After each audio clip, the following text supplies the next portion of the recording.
They've survived the horrors of war. Many of them returned with scars from their battles and the medals to prove it. He was injured by enemy fire. But there's one Bay Area veteran who served in another war. He had no pulse. Carlos Carrillo was a medic in the first Gulf War. He ended up dying. Even though Carrillo never saw combat, for the past 16 years, he's been carrying scars of his own, fighting a war within. I fought 5 attempted suicides and 3 flatlines where I've actually been legally dead. The former paratrooper was in a free fall.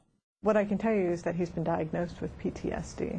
Private doctors finally diagnosed him in 2006 after several run-ins with the law. PTSD, he says, was taking over his life. Violence, mainly, temporary periods of insanity. Then came what Carrillo calls his third war, this one against the Department of Veterans Affairs. Why wasn't he diagnosed earlier? The VA could have reached a hand out. He finally filed for disability compensation benefits in June of this year, and he's still waiting for an answer. And according to Congresswoman Jackie Speer, he could be waiting for a while. The backlog is extraordinary. Speer is looking into Carrillo's case. The VA website says the average wait for a reply on benefits is about 6 months. Speer says it's more like a year. Imagine what happens to someone who served our country, is going through holy hell in his return, or her return, and now is being told, you know what, you're going to have to wait. The VA Benefits Regional Office didn't have an answer when we asked about the backlog, but the Veterans Hospital in San Francisco, where Carrillo is treated for PTSD, admits the caseload is growing.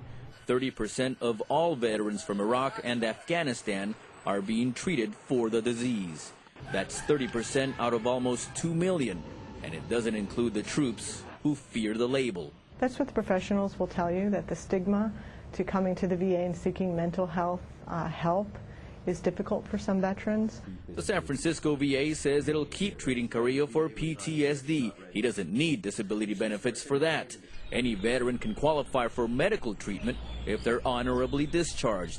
But what he does need is to keep his appointments. Makes it difficult, you know, as our providers describe it. They're reaching out a helping hand. He just needs to grab it. When you start losing your mind, you don't know you're losing it. He now worries about the troops fighting today. How long will they wait before the VA processes their disability claim? Will they be diagnosed in time? In an email to NBC Bay Area, the Department of Defense said, quote, within 5 days of returning home from deployment, service members complete the post-deployment health assessment and privately see a healthcare provider face-to-face to review and discuss any health concerns. The proud veteran wonders if it's too late for him. Because life is hell with this illness. You lose everything, and mostly your dignity. Damian Trujillo, NBC Bay Area News.